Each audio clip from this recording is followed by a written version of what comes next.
It's 5 o'clock. I'd like to welcome everyone and we'll call this regular city council meeting to order. If you would please stand and join me in the pledge of allegiance. I pledge allegiance to the flag of the United States of America and to the republic for which it stands, one nation, under God, indivisible, with liberty and justice for all. Roll call, Deb. Kathy. Here. John. Harley. Here. Carl. Here. Jessica. Here. Here. I'd like a motion to approve today's agenda. So moved. Second. A motion from Harley and a second from Carl. Any discussion? Vote please, Deb. Kathy. Yes. Harley. Yes. Carl. Yes. Jessica. Yes. Yes. Motion carried. Across the mayor's desk, I'd just like to thank our videographer, Isis Mendoza, today. So thank you very much for coming. And that's all I have. If unless council has anything they would like to share. Hearing none, we'll move to Jacob. Update from the city administrator. All right, just a couple items on some events coming up. So this Saturday, April 11th, is the annual Algonah Fire Department Pancake Breakfast. That's from 6 a.m. to 1 p.m. This Saturday, April 11th. So great opportunity to eat some food and support the fire department. And then on Saturday, May 2nd, is our annual city cleanup day. So we will be staging dumpsters down at the Aquatic Center parking lot from 8 a.m. to 2 p.m. And then the county transfer station up by Burt will be open that Saturday morning as well to drop off any hazardous household waste such as oil, paint, chemicals, batteries, fluorescent light bulbs, etc.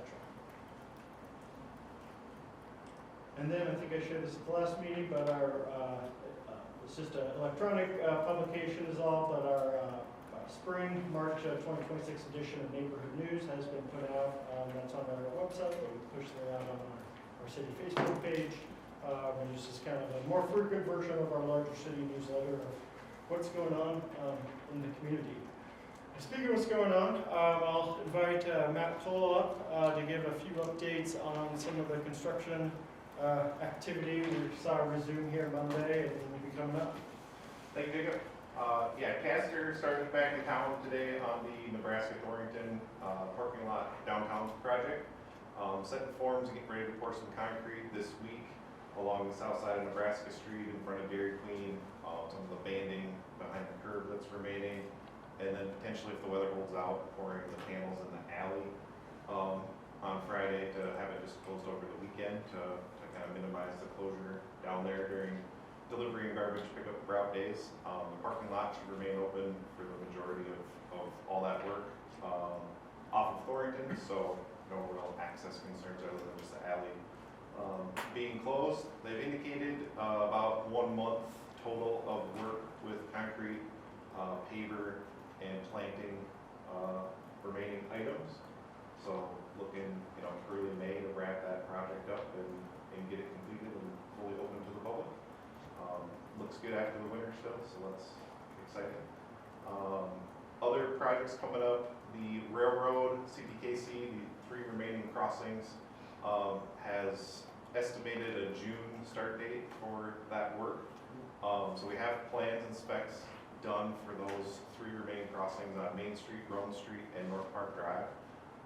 So that'll be on the next council agenda for a resolution to advertise bid for that project, and hopefully the railroad sticks with their schedule and sequences those closures. Obviously Main and Roan are right next to each other and need to coordinate not having them both closed at the same time, but have plans in place for that. And then along with the seal coat project, that will be on the next council agenda as well. Plan to open bids for the crack seal on the mill and overlay project on April 14th. They passed the resolution for previous meetings, so. Those will be awarded on the 20th, so that'll be Busy council meeting. Yeah. That's all I have. We did get the final completion certificate for the Finn Drive Railroad crossing, so that project is done now. So that's all I got. Thank you. Very good. Thank you, Matt. Anything else, Jacob? Okay. Move to agenda item number 7, this is citizens' opportunity to address the council of any item that's not on the agenda. Seeing no one that would like to speak of that agenda item, we'll move to number 8, the consent agenda, and that includes approving the minutes from our March 16th work session and our regular city council meeting. Approve the minutes from the March 23rd joint meeting that we had with the Planning and Zoning Commission, and approve the bills to be paid this cycle. Move to approve. Second. Motion from Harley, second from Kathy. Is there any discussion of the consent agenda? Hearing none, vote please, Deb. Kathy? Yes. Harley? Yes. Carl? Yes. Jessica? Yes. Brett? Yes. Motion carried. We'll move to agenda item number 9. It's a public hearing. It's a public hearing regarding the airport runway rehabilitation project, and it's 5:06, so we will open that public hearing. We have Joe Ronfeld with Poland Mink, he's our airport engineer, here today to go over this public hearing and then the resolution after this regarding the project. All right, so what you have before you is a public hearing and then the eventual resolution for the pavement rehabilitation project at the airport. That includes joint sealing, crack sealing, patching, and then partial depth patching for the section of runway we did not touch as part of the extension project. This project is vital to preserving the remaining life of the pavement that's left out there and extending that, what's left of that. The engineer's estimate for the base bid plus all alternates was $591,620, and that included the base bid was for the runway project, or the runway portion of it. The alternate bid A or 1 was in the amount, or was for the taxiway project, which includes a connector taxiway back to the apron, and then the last final alternate was for the apron. The anticipated construction time is starting basically in September, which is subject to receipt of a grant from the FAA, and when they get that out. But I will confirm that with the contractor, but the earliest start date is September. So you did receive 4 bids. Bids were opened on March 31st. Those 4 bids were reviewed and checked, all were responsive and responsible. But the lowest bid was from Farner Asphalt Sealers of, I'm gonna screw this up, but Eau Wisconsin. If I did say it wrong, I'm sorry, but their total base bid plus all alternates was $358,473.15. So well below the engineer's estimate for the project.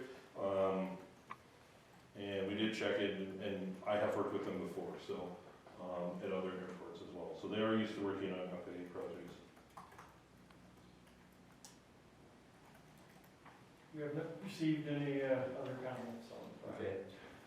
And is there anyone in the public here that would like to speak on this agenda item? Okay, hearing none? Oh, yes. Just one question. Yeah, come on up. How many takeoff and landings per year?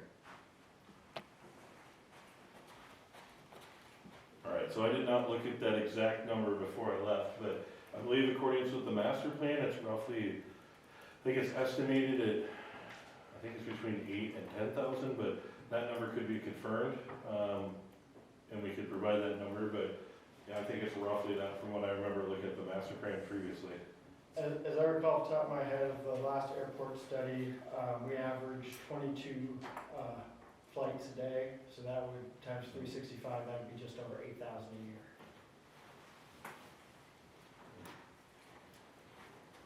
Would the FAA have information? Yes, so the FAA does have information available. That is in their terminal area forecast. That's a more detailed forecast that they do have available online. It's also, not a lot of the flights are tracked out there. Obviously the airport manager knows who comes in and out, but the flights aren't necessarily tracked through a flight tracking system, and so they're estimated based on the number of base aircraft that are out there in combination of confirming it with the airport manager. So there is some information that is available online on what that is estimated to be.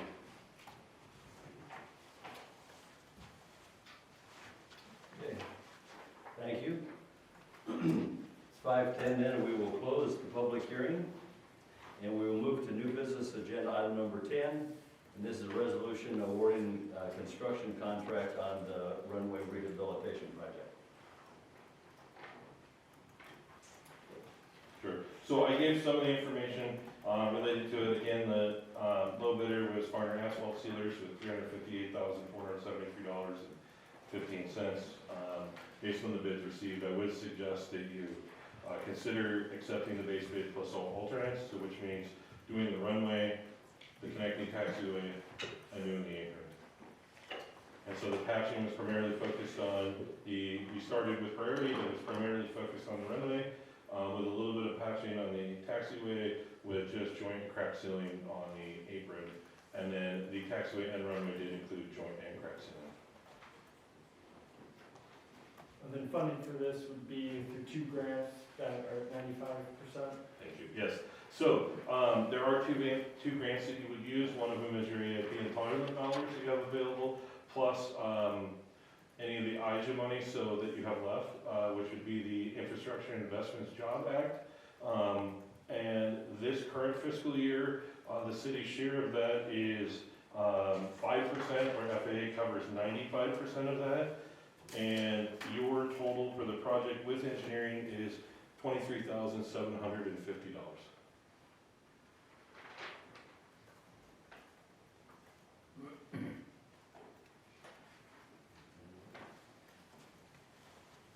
This resolution awards that construction contract to Farner Asphalt Sealers, as well as approves, or on the condition that the city's provided the FAA grant funding, and then the resolution authorizes the submission of that FAA grant, which it's been programmed for, but now we have to go through the formal award process.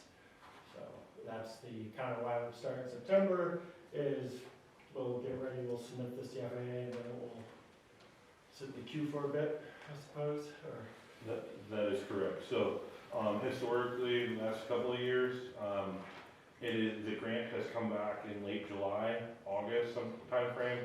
It used to be sooner than that, but the grant to come back to be executed, you could expect it in July.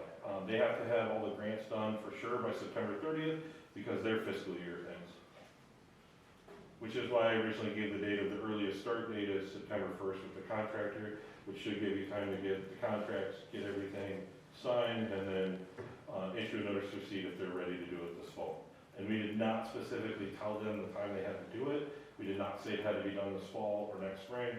We gave them a working day contract so that they could do it either in the fall or spring or summer, whatever fit with the airport's needs, to get the best bid possible that we could.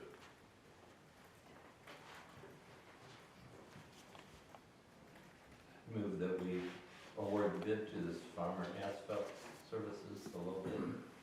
Second. Motion from Harley, second from Brad.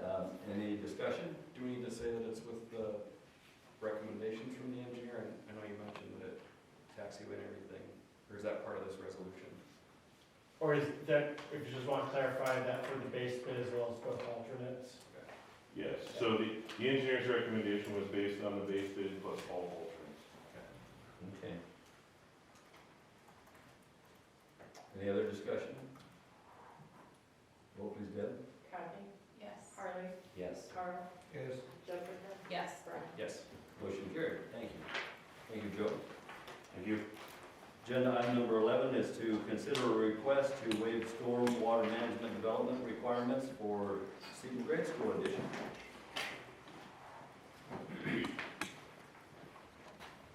Hello, I'm Andy Meyer with Bergen and Tram Architects, running Mesa City.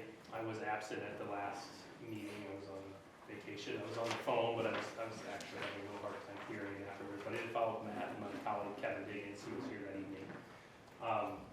I wanted to maybe lead in and start this evening on behalf of Bishop Garrigan.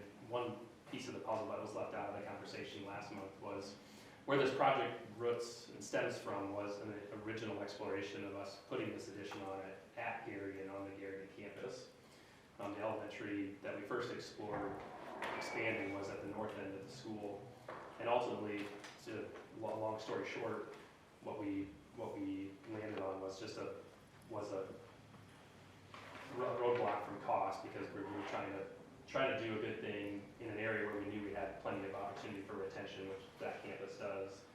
But the cost became prohibitive because we're not building just classrooms, we were building an elementary gym, cafeteria, library, those things that live at Seton already. Garrigan has those, but not enough to accommodate the occupants of a new elementary there. That's when we reset the wheel, brought it back to Seton, and said we need to do the best that we can with the property that we have. We knew there would be some challenges. We felt at that time the net difference of, I can't remember the square footage, maybe 4,000 square feet. Matt can probably speak more fluently to that, of what that would cause for additional storm water retention needs. When that's when we hoped we could ask for a full waiver of those requirements. Matt, I know has come more prepared tonight to speak to some of the options that we discussed last month. With that, I'll let Matt take over. Thank you, Andy. Yeah, in the memo that I prepared for this evening, kind of lays out what is required for the site, 1,500 cubic feet of storage, and what we currently have on the plan set accompanies about 33% of that required volume, so about 500 cubic feet. At the work session, we talked about, the school's preference of not having surface water ponding with the elementary age children there, with the proximity to the library, all of those events, and then kind of the cost of the underground option as well. So in the plans we have there, kind of highlighted some of the stormwater features that we have shown on the plans currently. Obviously, the school's request would be a full waiver of the stormwater requirements for this site due to its uniqueness and it draining 3 different directions, and the amount of total impervious that is created is only 4,100 square feet. So, if there's any questions, concerns? I know Harley, last time you asked about the roof drains. We kind of investigated that a little bit. We got the roof drain elevation outlet as high as possible, but it's still going to be about 3 feet deep. So that would put us in the ponding water area of stormwater. So we're getting that outletted, into an underground storage pipe currently shown on the plans. The detail there. Is that this one outlined in red, I'm assuming? Yep. Okay. Yeah, it'll be a 30-inch diameter pipe on top of a storage aggregate material with an under drain. So it's perforated. Water would come into that large diameter pipe from the 8-inch roof drain and kind of sift through the perforations slowly into the under drain. So in the dry condition, there would be no water in the pipe. In a storm event, the pipe would fill up. There's an overflow pipe on the outlet, the downstream side of this, but it's generally flat in its construction, so it holds the water for extended duration. Okay, so this was the suggested design then, or? This was our kind of attempt to do something. So at the work session, it was requested to provide some stormwater storage. So where we're currently digging in roof drains, we're installing this large diameter pipe, or proposing to install this large diameter pipe, and that will account for about 500 cubic feet of underground storage. So about 1/3 of what is required. So what limits how much rock you can put underneath that? The elevation of the stormwater outlet is pretty much what's dictating our size of the pipe we can put in the ground and the depth of the aggregate under the pipe. So right now our stormwater outlet's about 5 feet deep. Stormwater roof drain is coming out at 2.5, 3 feet deep. So we can have a 2.5 foot deep pipe with a drain tile on the bottom end. To still hit the outlet for the storms. Yeah, well, I just wondered, don't you assume a certain amount of water is going to go down into the ground? I mean, I didn't know if there'd be a reason you would make that, I don't know, a foot deeper, or just say the bottom foot is going to go into the ground, Yeah, with it being shallow depth, we don't want it to hold any water at all, so if we make it deeper than the stormwater outlet to the site, there's a catch basin on Phillips Street, that's the controlling depth of how deep we can run our infrastructure. So we install the inlet down there at the corner of Phillips and Phillips and North Street. So that's our controlling depth, that's about 5 feet deep, so that's all the deeper we can run our outlet tile. So the subdrain is just above that outlet pipe with, some depth to have some grade on the pipe to get to that location.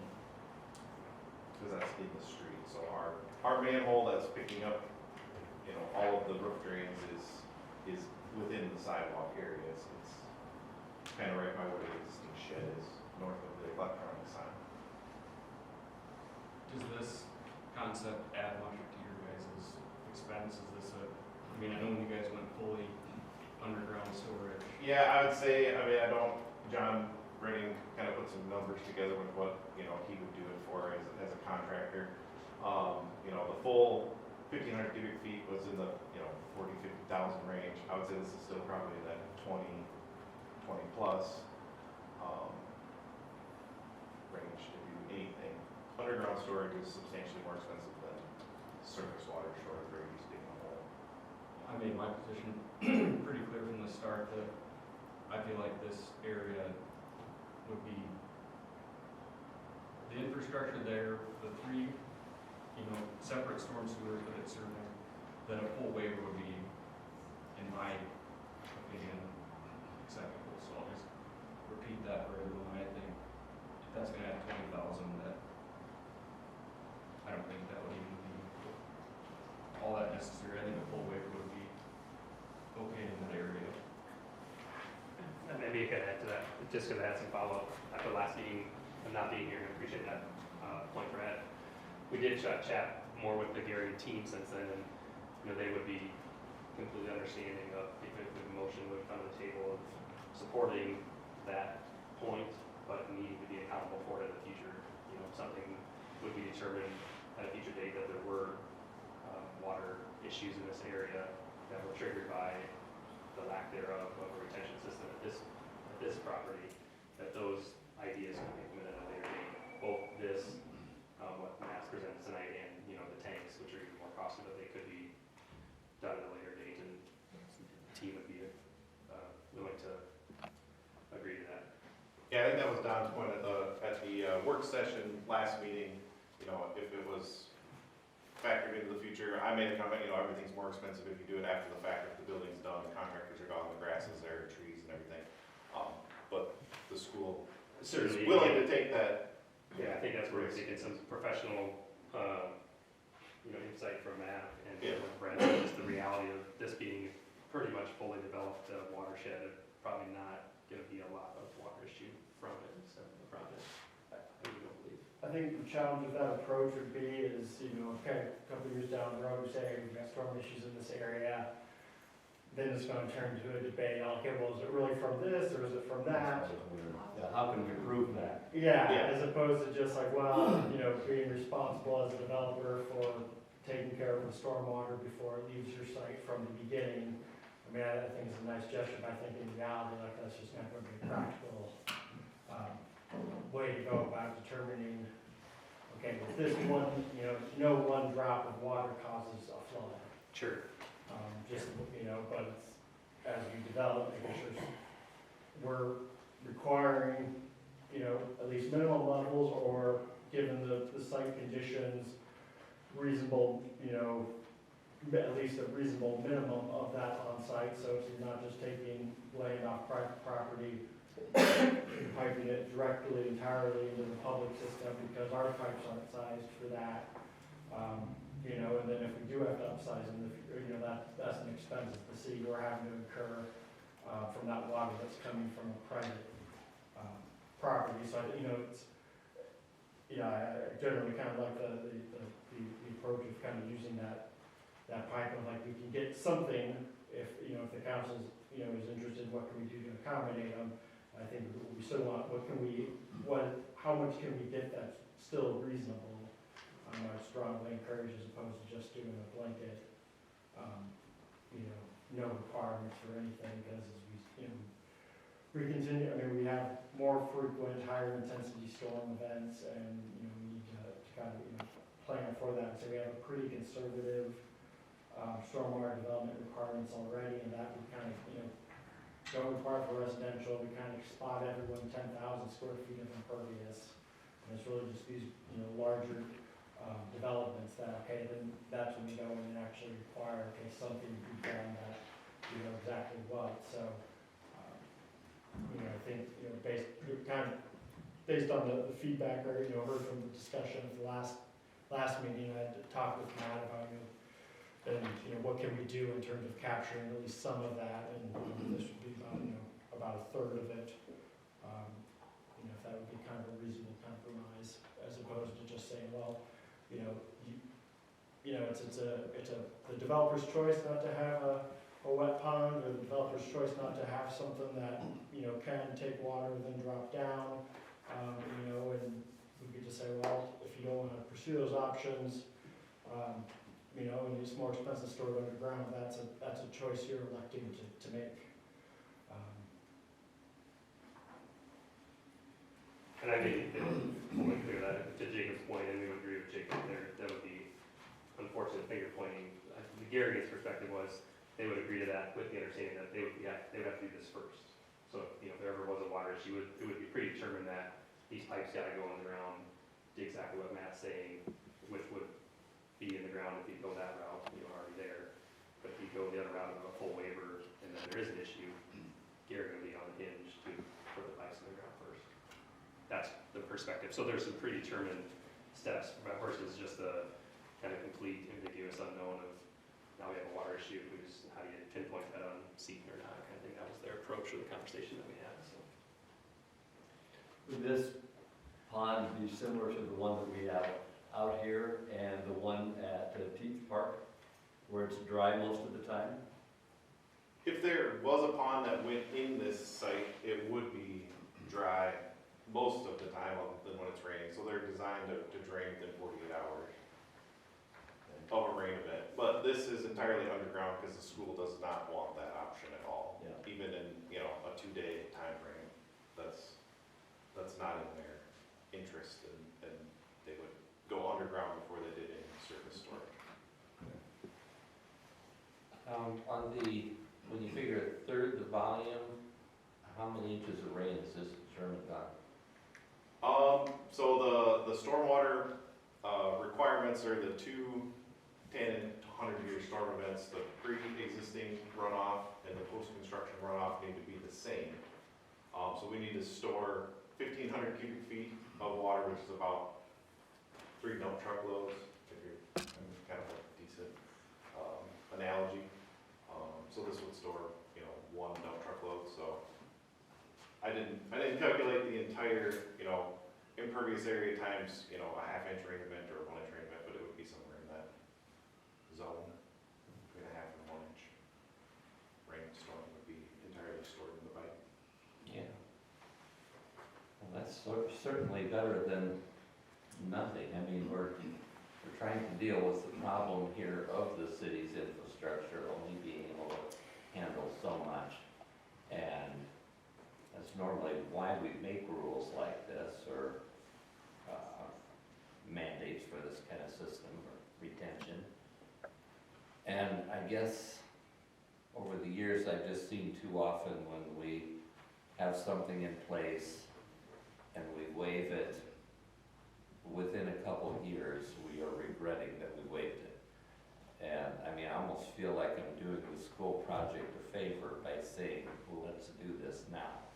Because if you do it in the future, it's probably gonna cost twice as much and be a real pain about getting it done. I'm still curious on our own ordinance here with the city. Is it more strict or less strict than the state and federal requirements? The parameters we have in our ordinance compared to what's required by the state and different federal regulations.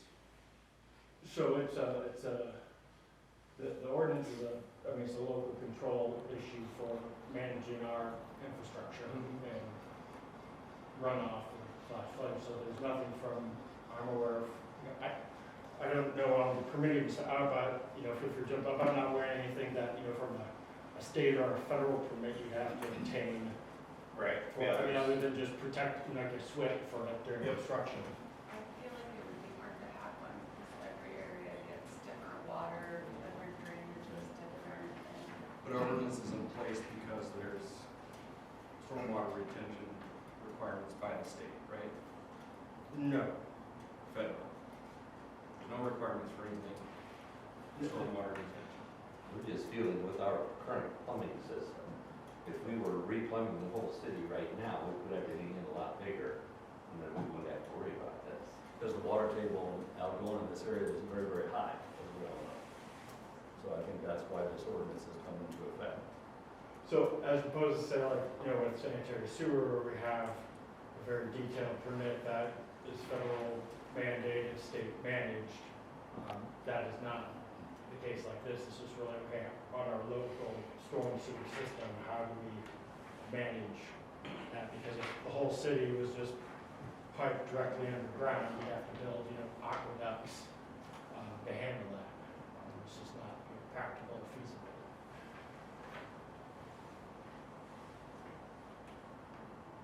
Which is why, the city's made investments that we have when we do downtown projects, we do permanent pavers to slow that down for a little bit. There's certainly water quality benefits of that. My main concern is water quantity. That those aren't just arbitrary things like, we think pavers will look nice. It's intentional, like what can we do to help reduce that peak runoff and increase capacity.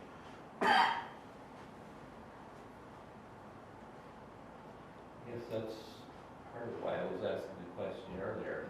Our permeable pavers along the street parking or in the parking lot, do they have a specific drainage under them, or do they just, there's rock under there, Yeah, they're basically an underground storage system.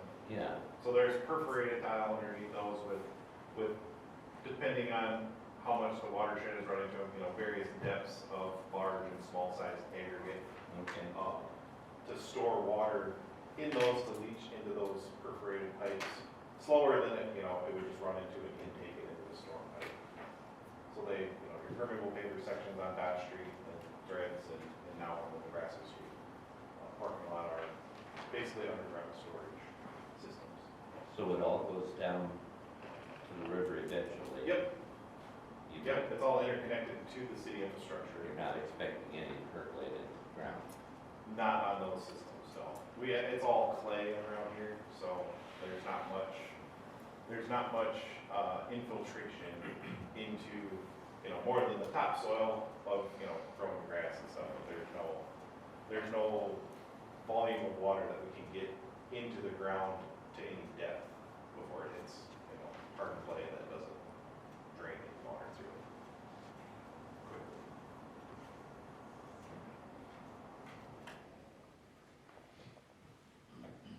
Jacob, so in your opinion, is this a good happy medium? Yeah, I think it's a reasonable compromise, from, doing what they can. It's, hey, this is practical, this isn't overly burdensome, but it's, certainly appreciate the school's concern with standing water. It is landlocked.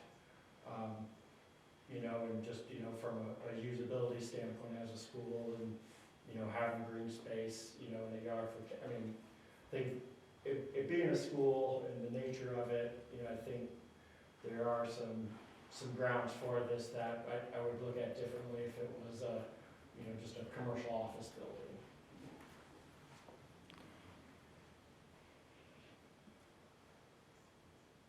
Well, we've had problems with heavy rains, and so I think we need to be responsible and not just waive it completely, that's my opinion.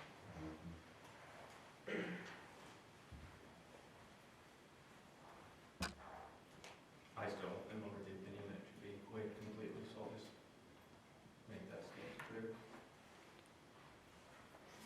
With that in mind, I'd make the motion that we accept this proposal of this underground storage system and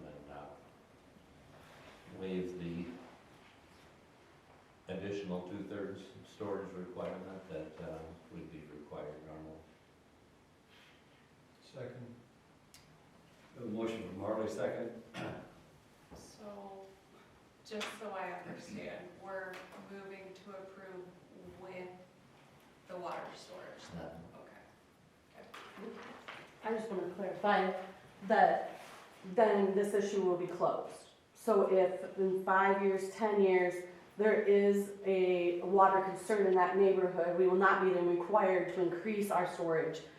This decision is final regarding the storage on the Seton property in its entirety, without new build or new construction. I'd be concerned, yes, that would be the case. Okay, and that's Which noted actually- then, that's noted then in the record. Yeah, that'd be better for your planning than leaving it open-ended.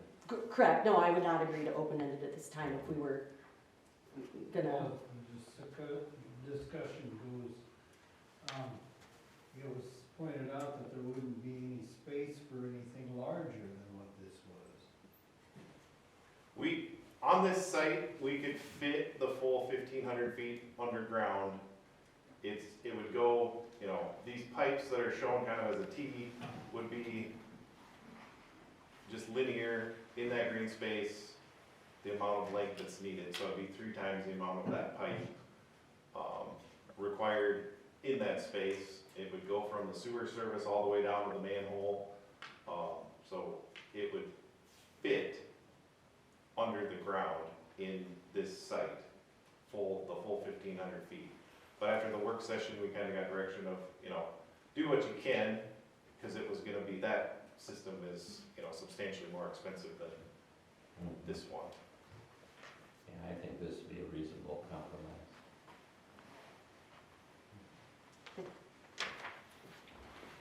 Any other discussion? We have a motion and a second on the floor. Vote please, Deb. Kathy? Yes. Harley? Yes. Carl? Yes. Jessica? Yes. Brad? No. Motion carried. Thank you. Thank you. thank you. We'll move to agenda item number 12. This is a resolution concerning housing RLF. I apologize in advance, I couldn't find my charger, back in my office, and then it might shut off at some point. Paul, you wanna go ahead? I will. You have the resolution in front of, there it is, yeah, you have the resolution. Back in 2006, Mark and Kristen Baccia received what's called a down payment housing assistance loan.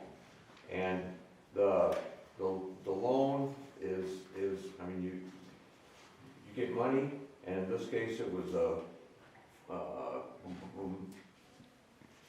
$4,837 that that it was a down payment housing assistance, so that helps you buy a home. So that's why the city had that out there. Well, unfortunately, Kristen passed away, and as in February 14 of 2021. And this down payment assistance housing loan only has to be repaid when you sell the property. But we have the mortgage in existence when we make the loan in 2006. Well, Mark has remarried, and so they want to refinance that loan, and the bank, Northwest Bank, is willing to give them a mortgage, but they want to have a first lien on the property, which makes sense, because it's a $118,000 mortgage. And so in order for them to have the first lien, we need to subordinate our mortgage to Northwest Bank's mortgage. So our loan is still there, and if they sell the property in the future, then that's when they have to repay the loan. So all this does is it subordinates our mortgage to what Northwest Bank is going to obtain as a first mortgage on the refinanced loan that they're getting from Mark and his new wife Teresa. So that's why we need to do it. I will just note that I think back in 2019 or 2020, we did update our housing loan program, so now they make an actual like monthly payment on that loan, whereas this is one of the loans that's still outstanding that was in that prior version of the program, which as Paul said, it goes out and it's not payable until you actually go to sell the house. So one of the challenges with that is these could be 10, 15, 20 years old. Yeah. That's what I would do. Yeah.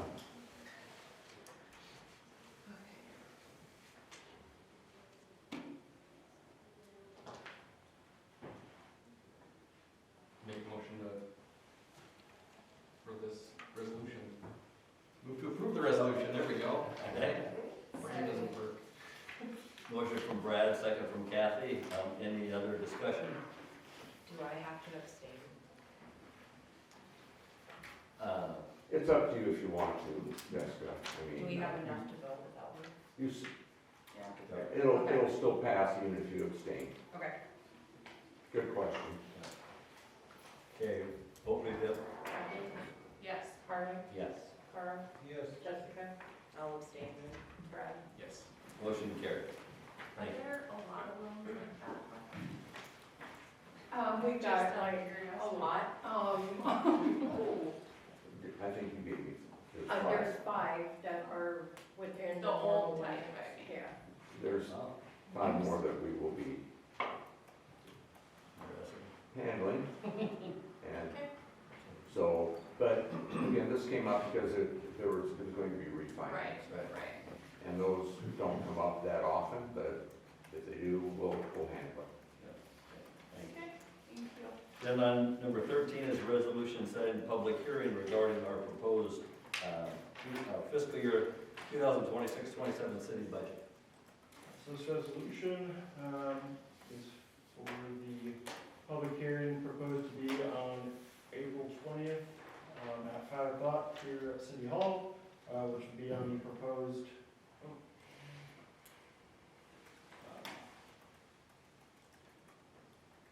Got my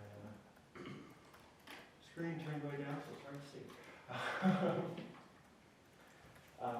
For the proposed FY '27 budget, which goes from July 1, 2026 through June 30th, 2027. So we have that at 5 PM on April 20th.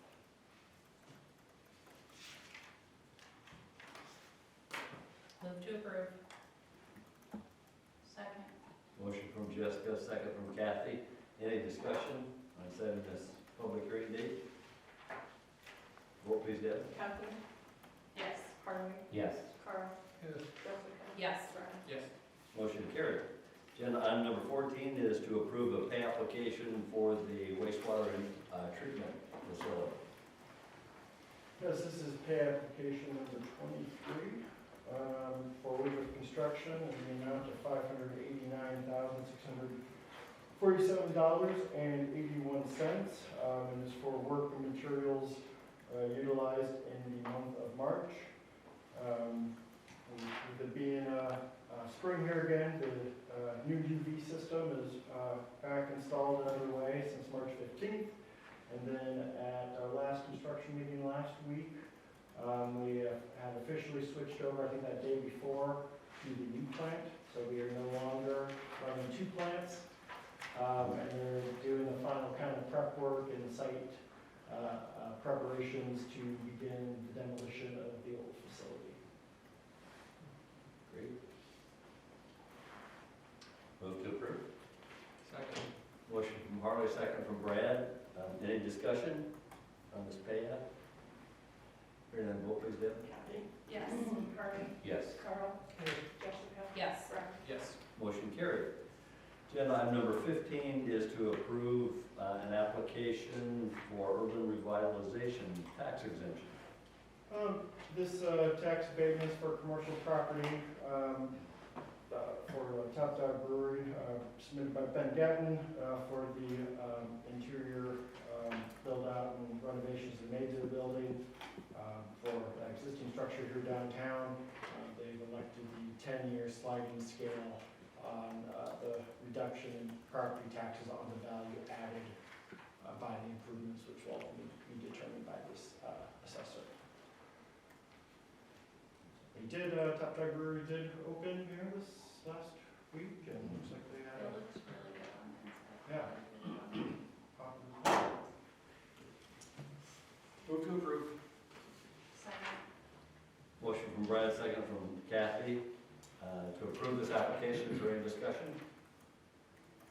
Vote please, Deb. Kathleen? Yes. Carly? Yes. Carl? Yes. Jessica? Yes. Brad? Yes. Motion carried. Thank you for your investment in Algona. And agenda item number 16, this is our final agenda item. This is to consider action regarding a request to amend city code.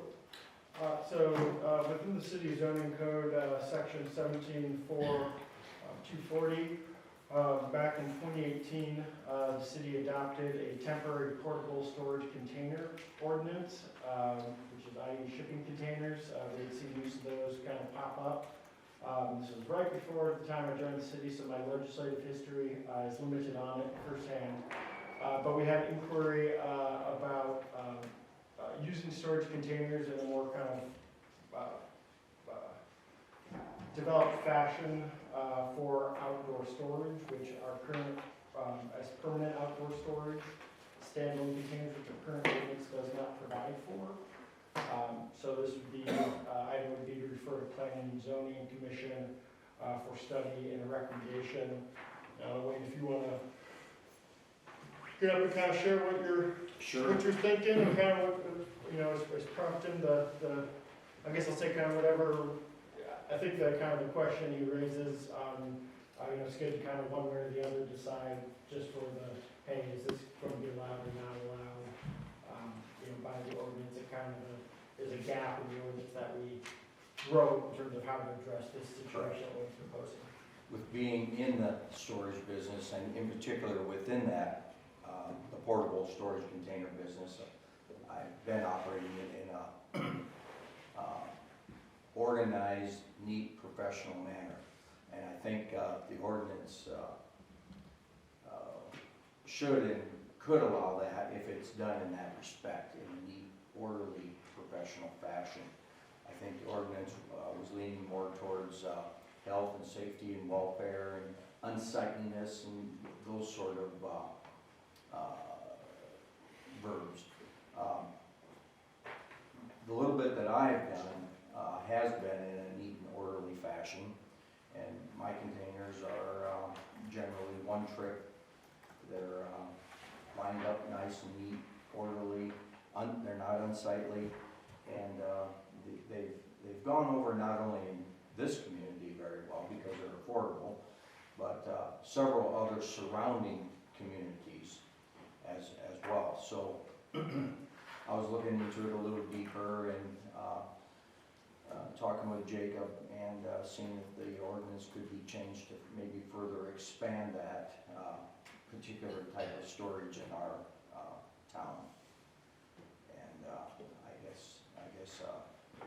changing some things in the ordinance would be beneficial to that type of affordable storage in town, and seems to be a demand for it. What kind of changes are you suggesting?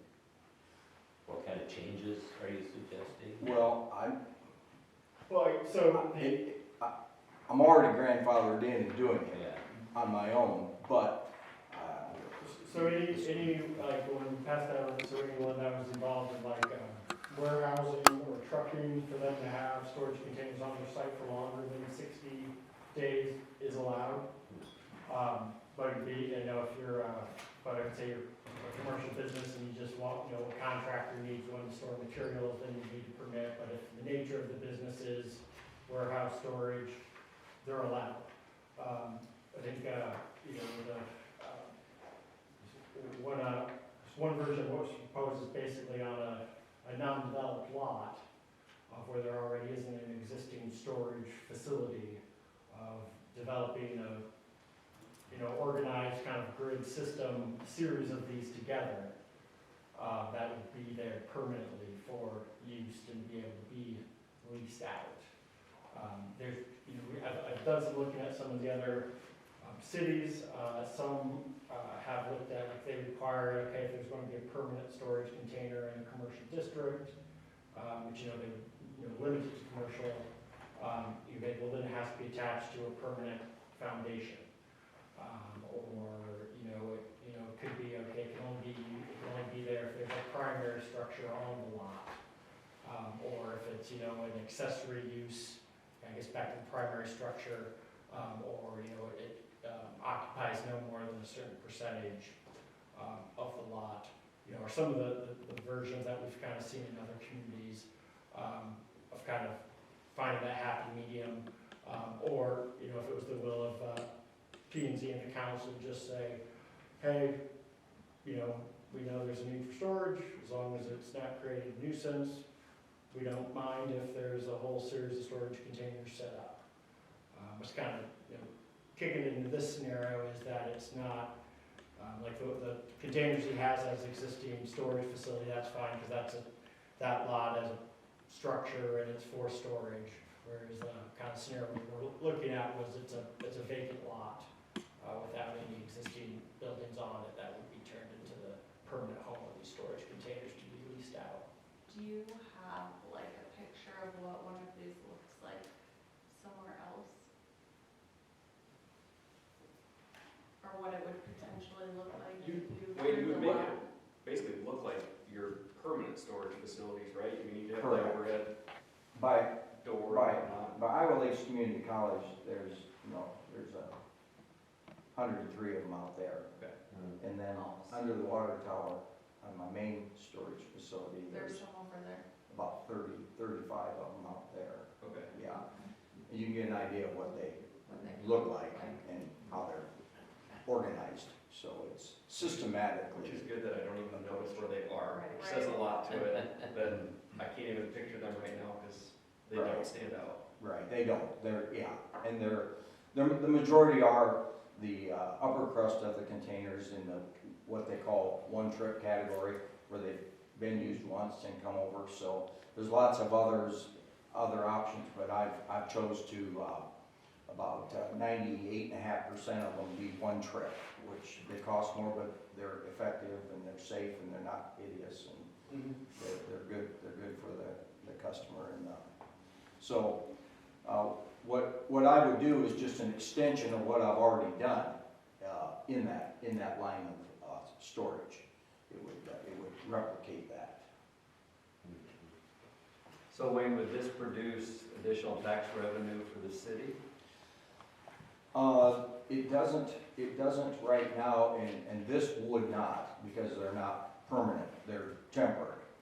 So there's no Basically, then you're paying property tax on a vacant lot, correct, even though it wouldn't be vacant. correct, Yeah. correct. But as soon as you put it on a fixed foundation, Like if you had cement slab under it. or and if it does that- attaches, at what point does it convert to real property and not storage container? So I think that's when we looked, some of the other cities that we've looked at that, like, because from what I can tell, when we adopted ours, like, it was mainly geared towards kind of addressing them just like popping up in neighborhoods, Yeah. like, Right, we- right. we a little bit addressed commercial, but that doesn't look like that was the main thrust or a heavy discussion in it. Some other, we're talking, comparable cities, Nevada, Decorah, they go into a lot lengthier on the commercial side of things, and, I think, at least one or both of those, like, they require it be permanently attached, and in that case, it would become taxable. Maybe, the example would be like the Bitcoin mining on the A&B property that's leased. Those are containers that have been converted to structures, but those are permanently attached, and so they do, as a tenant, have to pay property taxes because it's a private use on public grounds. So I imagine that's where some of the distinction where other cities have required that. Do you have a title to these, or how do they, when you get a shipping container, what's the Need a bill of sale. just a bill of sale? Just a bill of sale. So I'm familiar with converting a prefab home to permanent real estate. Yeah, probably. Most of these are 8 by 20, 8.5 tall, 8 wide, 20 foot deep. So, Is this the spot you're looking to add to, that he has a lot or no? That's where the current ones are, isn't it? That's by the water tower. no. No. Guess I just kind of pulled up there on which is the spot is. It's over on Rowan to the left, right there. Yeah.